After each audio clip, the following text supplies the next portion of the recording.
Você já sentiu culpa por querer ganhar mais dinheiro? Ou já se perguntou se buscar lucro te torna uma pessoa egoísta? E se eu te dissesse que essa briga interna não é só sua, mas uma herança de séculos de filosofia, religião e política que moldaram como a gente enxerga o trabalho e a riqueza? Fica comigo que hoje vamos desvendar por que para muita gente, especialmente no campo progressista, falar de dinheiro ainda é um tabu gigantesco. Vamos começar essa viagem no tempo com Max Weber e a sua famosa Ética Protestante e o Espírito do Capitalismo. Weber percebeu que em certas comunidades protestantes, o trabalho duro e o acúmulo de riqueza não eram vistos como ganância, mas como um sinal da bênção divina. Trabalhar sem parar e reinvestir o lucro era uma forma de glorificar a Deus.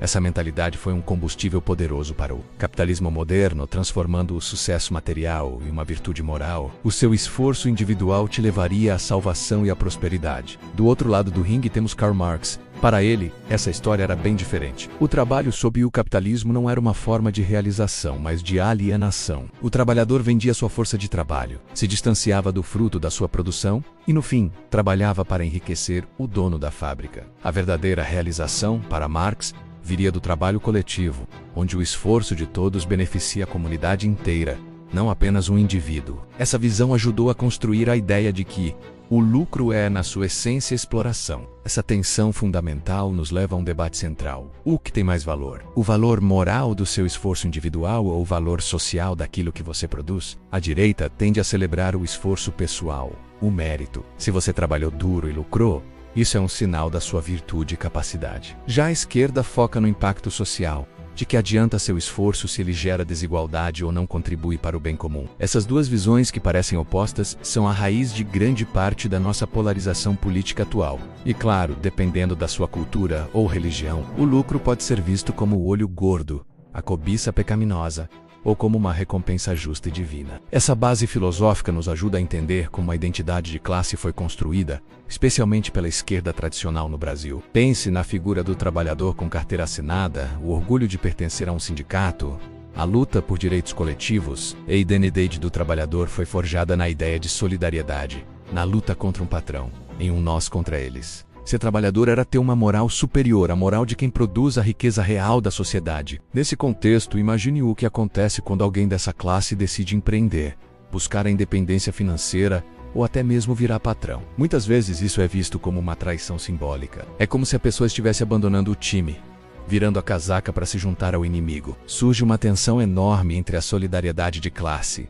que exige lealdade ao grupo, e a busca por autonomia individual, que é um desejo humano super legítimo. Você quer ser livre, mas também quer pertencer. O mais interessante é ver como isso impacta as gerações mais novas. A nova esquerda digital, que trabalha com tecnologia, como freelancer, na economia criativa, não se encaixa mais nesse molde do operário de fábrica. Eles são, muitas vezes, empreendedores de si mesmos por necessidade ou por escolha. Eles valorizam a autonomia, a flexibilidade, mas ao mesmo tempo mantêm valores progressistas de justiça social. Essa nova realidade cria um curto-circuito no discurso tradicional e nos obriga a repensar o porra que significa ser trabalhador hoje. Enquanto a esquerda lidava com essa tensão, a direita não perdeu tempo. O discurso liberal e conservador se apropriou com maestria da narrativa do mérito e da prosperidade. Eles ressignificaram o lucro não apenas como algo aceitável, mas como a maior das virtudes. Lucrar se tornou sinônimo de liberdade, de competência, de ser um vencedor. A figura do empreendedor de si mesmo foi elevada a um status de herói moderno, aquele que vence apesar de tudo e de todos. E quem é o grande vilão nessa história? O Estado.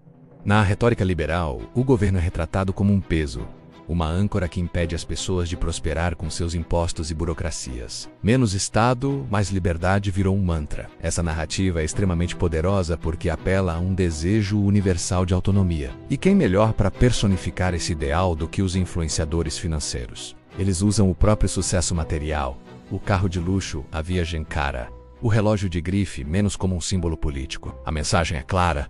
Se você seguir o meu caminho, você também pode ser livre e bem-sucedido como eu. A consequência disso foi desastrosa para o debate público. Como a direita monopolizou o discurso sobre dinheiro e sucesso, qualquer assunto relacionado a finanças, investimento e empreendedorismo perdeu credibilidade com uma grande parte da esquerda. Falar sobre enriquecer virou coisa de liberal papo do coach, algo automaticamente suspeito. E isso nos leva às consequências práticas e psicológicas dessa divisão. Essa culpa em relação ao lucro e à ambição funciona como uma barreira invisível. É um freio de mão puxado na sua mente que te impede de tomar decisões que poderiam te levar a uma maior prosperidade. Você pode até dizer que quer mais dinheiro, mas inconscientemente você se sabota porque acredita que ser ambicioso é errado. E aqui existe uma diferença crucial entre querer estabilidade e querer liberdade. Muitas pessoas no campo progressista dizem que querem apenas estabilidade, um bom emprego, um salário que pague as contas, talvez um concurso público. Isso é visto como algo nobre e seguro. Mas a busca por liberdade financeira,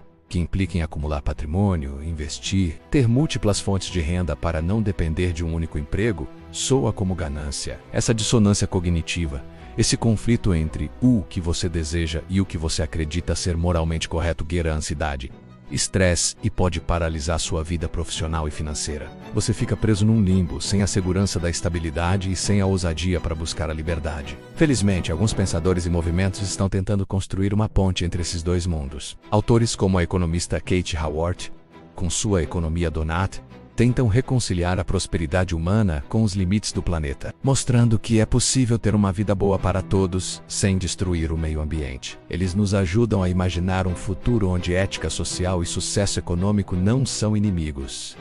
Então, existe um caminho? É possível construir uma ética do lucro que seja responsável e progressista? Sim.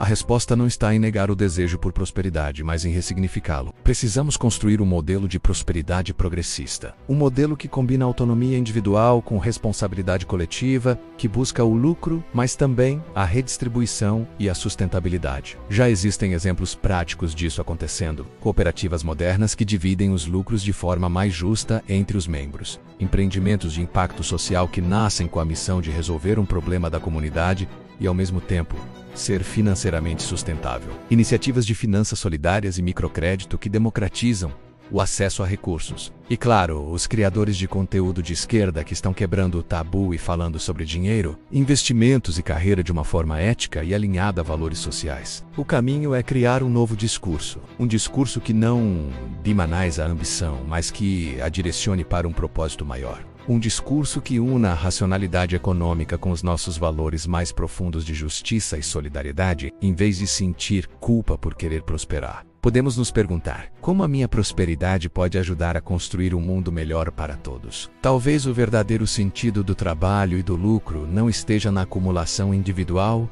nem na anulação do indivíduo pelo coletivo, mas em encontrar esse equilíbrio. Um equilíbrio onde a nossa liberdade financeira nos dê o poder de sermos agentes de transformação social. Obrigado por ter assistido até aqui. Se essa reflexão te ajudou a organizar as ideias, deixe seu like, se inscreva no canal e compartilhe com alguém que também precisa repensar sua relação com o dinheiro. A gente se vê no próximo vídeo.